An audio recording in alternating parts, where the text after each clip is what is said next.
ሰላም ጤና ይስጥልኝ ውድ ያገሬ ልጆች፣ ሰላም ለእናንተ ይሁን። ምንድነው ያልኳችሁ? ውድ ያገሬ ልጆች እንግዲህ ውድ ተብላችኋልና ቪዲዮን ከመጀመራችሁ በፊት ላይክ፣ ኮፒ፣ ሼር በማድረግ እንድትጀምሩ አደራ አላችኋለሁ። ውድ ያልኳችሁ ለማለት ያህል ብቻ ሳይሆን እጅግም ውድ ስለሆናችሁ ነው።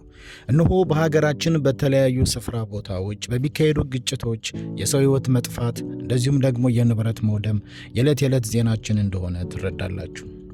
አልፎ አልፎም ጆሮን ጭው የሚያደርግ የሚያሳቅቅንም ዜና ትሰማላችሁ። ይህ አጠቃላይ የማህበራዊ ቀውስ ሊነሳ የሚችለው ከድህነት ነው።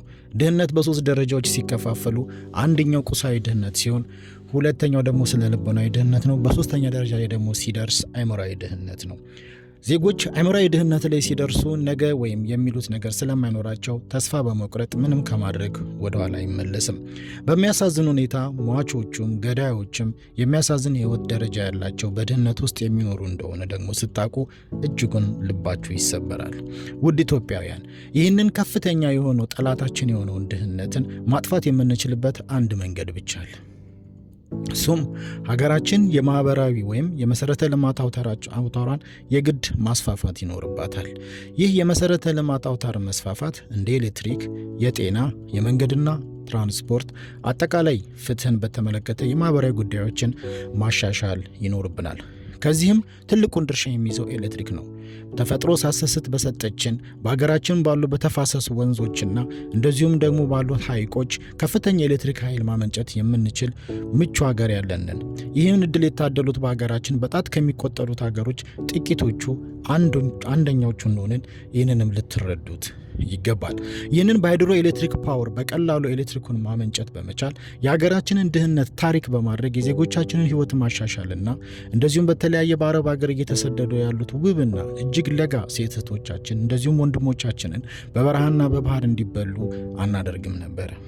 ውድ ኢትዮጵያውያን፣ ይህ ማለት ግን አሁንም እየተሰራ አይደለም ማለት አይደለም።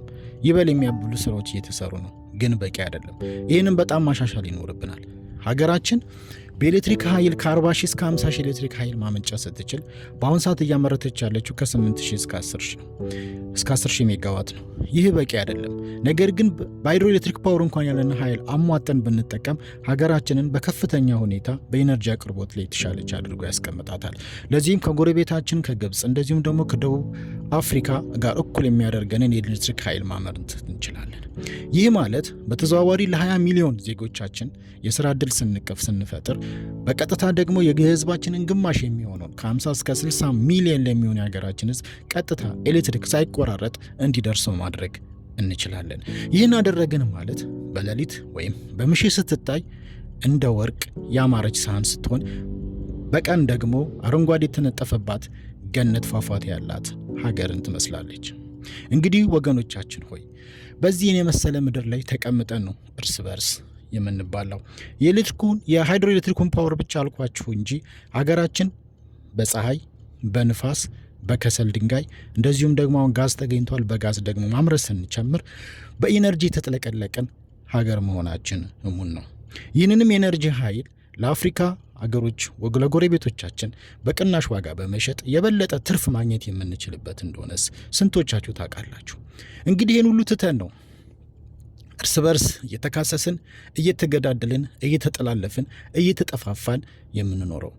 ለመፍትሄ ከመስራት ይልቁንስ ተያይዘን ለመስመጥ የወሰንን ይመስል ዕለት ዕለት እንገዳደላለን።